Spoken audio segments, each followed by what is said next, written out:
प्रतिष्ठाय मूले श्रीमते जयप्रकाश स्वामी आचार्य महाराज की और कथा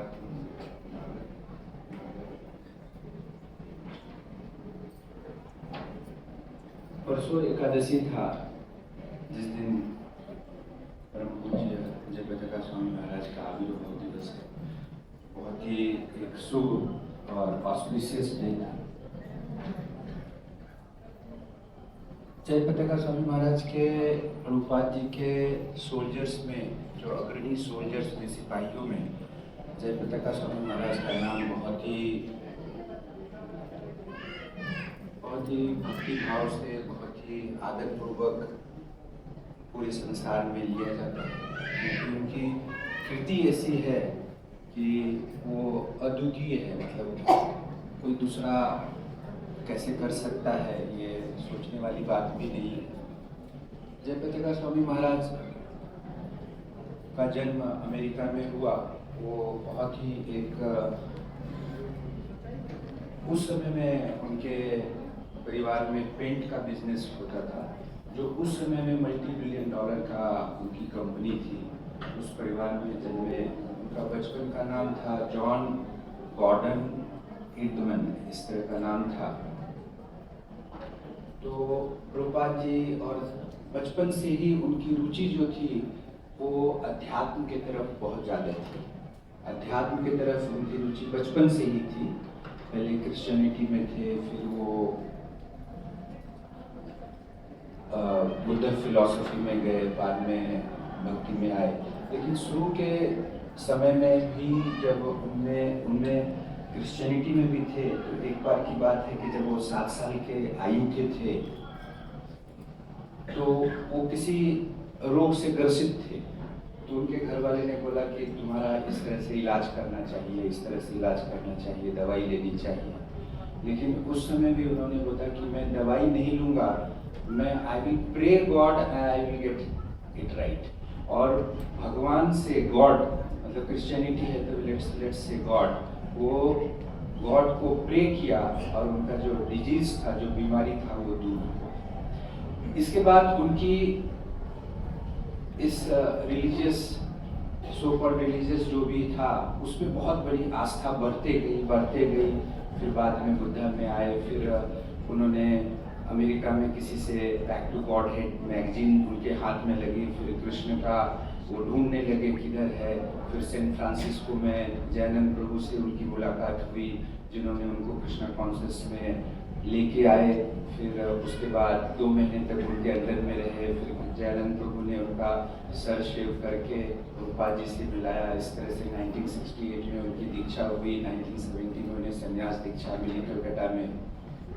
तो इस तरह के कार्यक्रम में और उनका नाम जयप्रकाश स्वामी रखा गया। ऐसा देखा जाता है कि प्रभुपाद जी एक बात बताए कि जयप्रकाश, मैंने तुम्हारा नाम जयप्रकाश क्यों रखा है। जय पताका का संधि विच्छेद करेंगे तो जय मतलब होता है विजय, और पताका का मतलब होता है झंडा। जहाँ पे विजय करते हैं वहाँ पे हम अपना झंडा फहराते हैं। तो तुम एक व्यक्ति हो जो भी कार्य बहुत ही कठिन है उसमें तुम विजय हासिल कर सकते हो और वहाँ पे पताका फहरा सकते हो। और उन्होंने उस समय से अनेक कार्यों में हम देख सकते हैं कि इसके नाम जो प्रभुपाद जी ने उनको दिया था, उस नाम की सार्थकता को उन्होंने सिद्ध किया। नाम की सार्थकता को उन्होंने सिद्ध किया। शुरू में मॉन्ट्रियल में जब थे, वो मॉन्ट्रियल में थे तो प्रभुपाद जी ने उनका, मॉन्ट्रियल में बहुत दिन तक प्रेसिडेंट भी रहे वो। मॉन्ट्रियल में प्रभुपाद जी ने उनको बुलाकर बोला बुक प्रिंटिंग करना शुरू करो। और उस समय भक्ति वेदांत बुक ट्रस्ट का वहाँ पे उन्होंने इनकॉर्पोरेशन किया, जो अभी तक भी उसके ट्रस्टी हैं। और बहुत सारे बुक्स प्रिंट किए। जब मायापुर में आए, मायापुर में कुछ भी नहीं था। शुरू में 5-6 भक्त आए थे, 3 एकड़ का जमीन था, बहुत कठिनाई थी, खाने के लिए कुछ भी नहीं था। एक ही चीज 3-3 महीने 4-4 महीने लगातार खाना पड़ता था, क्योंकि वहाँ पे तो सीजनल चीज होता है, चेंज नहीं कर सकते हैं।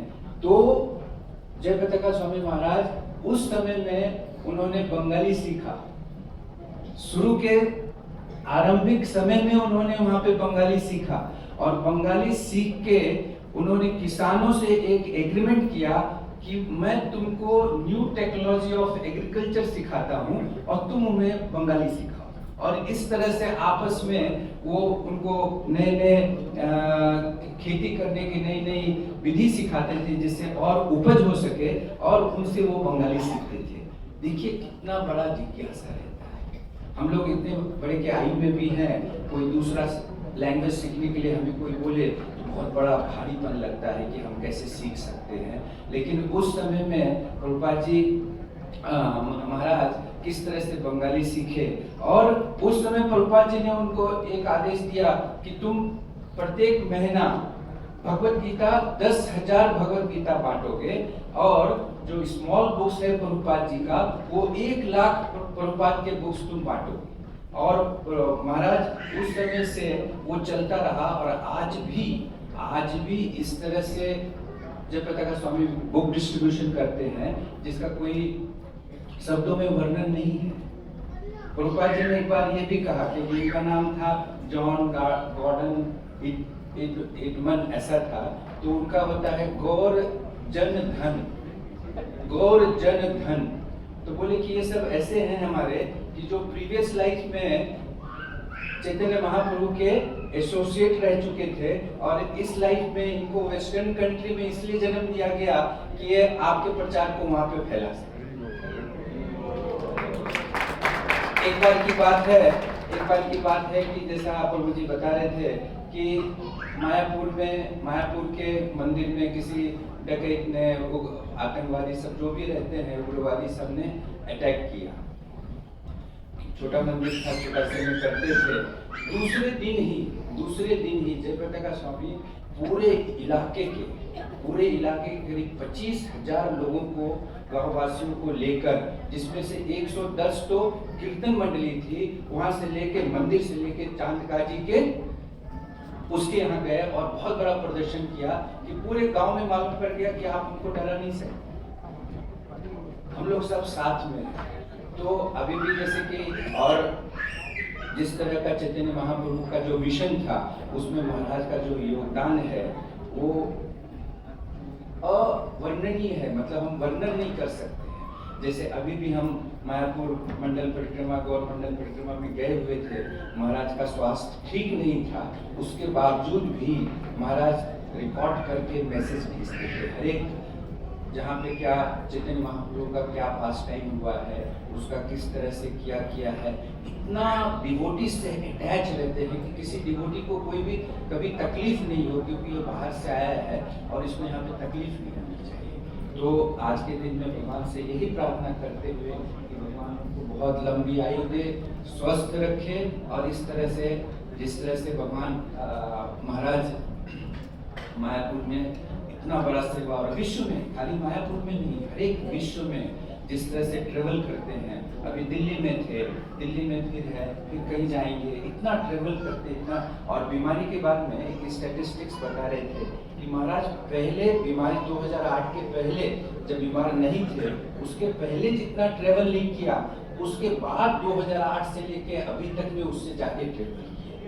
2008 के पहले जितना बुक डिस्ट्रीब्यूशन नहीं किया, उसके बाद 2008 के बाद में उतना बुक डिस्ट्रीब्यूशन कर रहे हैं। तो ये हम अंदर से समझ सकते हैं कि आंतरिक शक्ति कितनी है महाराज की।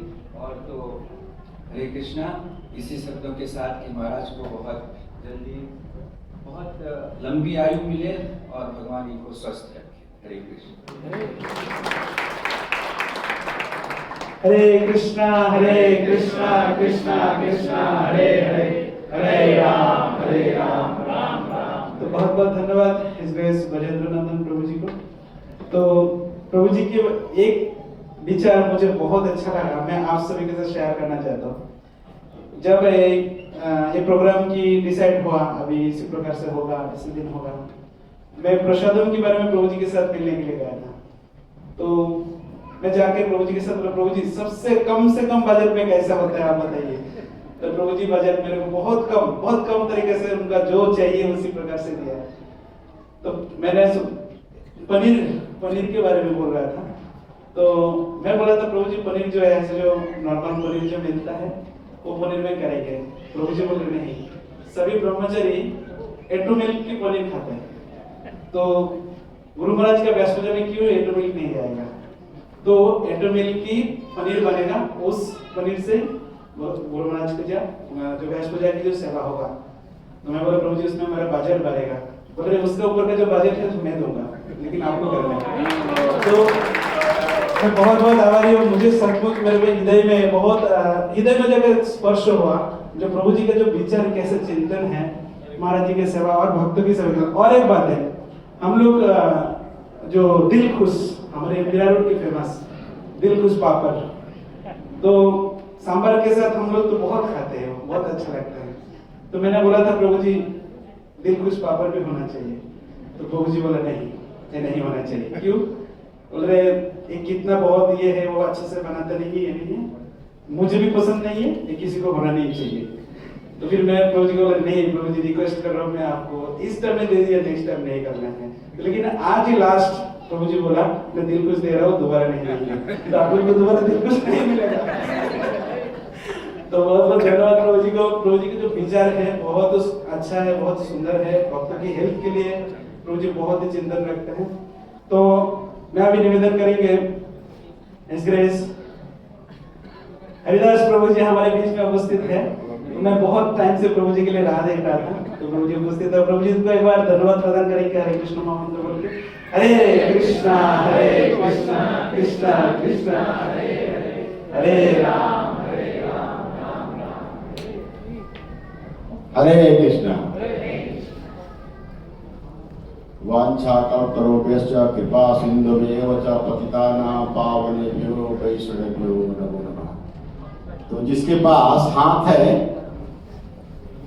कृपया करके, जैसा द्रौपदी हाथ उठाई थी वैसा सबको हाथ उठाना है, और जब तक पूरा महामंत्र न बोला जाए कोई हाथ नीचे नहीं करेगा। अब मैं देखूंगा कोई भी हाथ अगर नीचे कर देगा फिर से दोबारा उसको बोलना पड़ेगा। कृपया करके मैं चारों तरफ देख रहा हूं, संकोच ना करें। हरे कृष्णा हरे कृष्णा कृष्णा कृष्णा हरे हरे हरे राम हरे राम राम राम हरे हरे। पृथ्वी आथे नगर आदि ग्राम, सर्वत्र प्रचार हवि बोलना। यदि वाणी को भगवान चाहेंगे तो अपने आप भगवान का नाम प्रचार हो सकता है, लेकिन भगवान अपने भक्तों को क्रेडिट देते हैं। जैसे कि महाभारत में भगवान सब कुछ भगवान ही करा रहे थे, लेकिन अर्जुन को माध्यम बनाए। उसी प्रकार से परंपरा में भक्ति सिद्धांत सरस्वती श्रील प्रभुपाद जी, उनके कृपा पात्र अभय चरण ऐसी भक्ति विधान स्वामी श्रील प्रभुपाद जी, और प्रभुपाद जी के जितने भी शिष्य हैं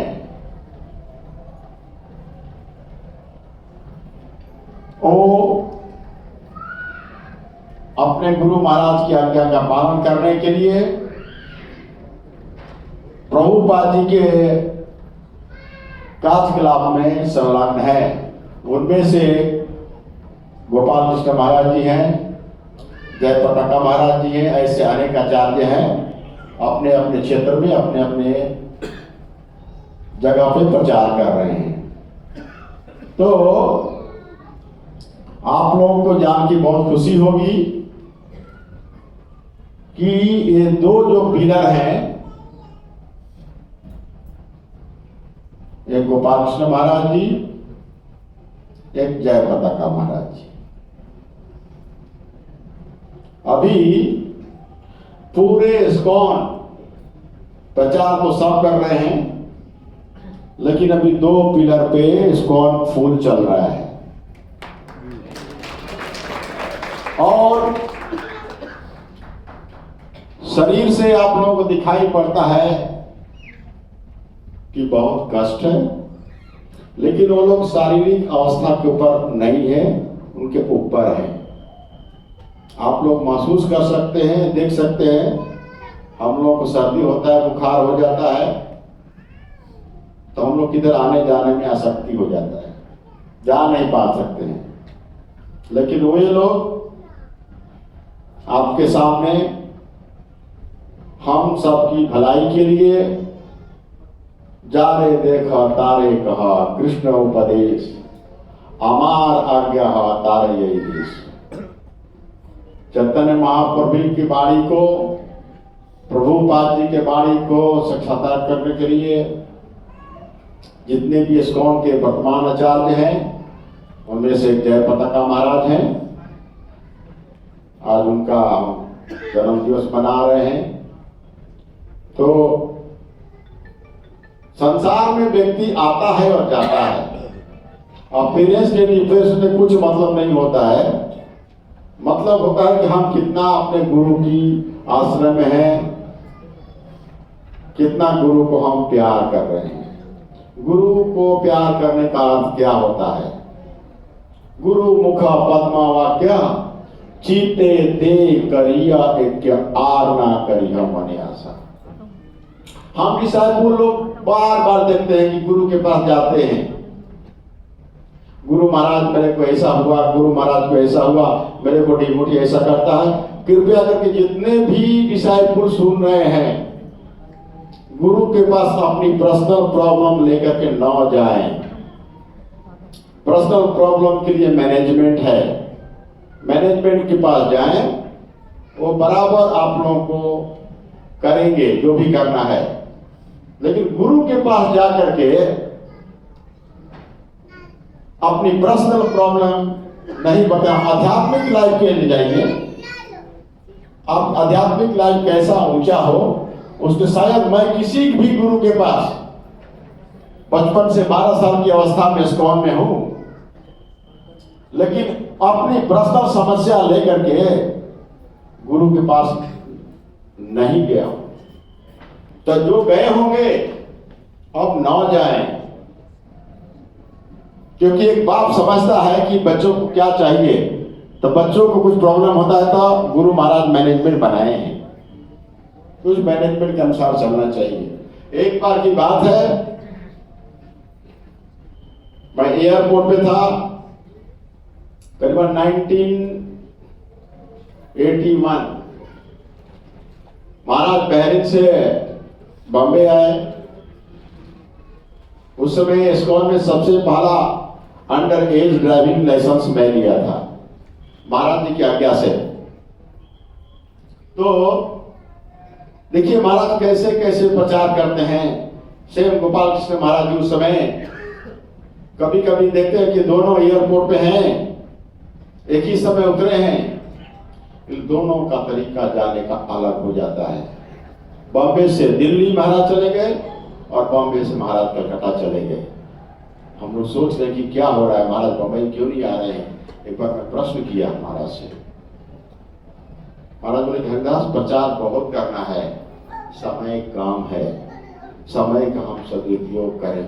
और देखिए आज के डेट में भी वो लोग समय का सदुपयोग कर रहे हैं, हम लोग शायद इतना सदुपयोग नहीं कर पा रहे हैं। एक एक क्षण वो लोग भगवान कृष्ण को दे रहे हैं, अपने गुरु को दे रहे हैं। तो ये हमारी जिम्मेदारी होनी चाहिए, हम लोग की जिम्मेदारी होनी चाहिए कि प्रभुपाद जी के मूवमेंट को हम गुरु की आज्ञा को लेकर के हम कैसे अपने जीवन को सार्थक करें और दूसरों को सार्थक करने का प्रयास करें।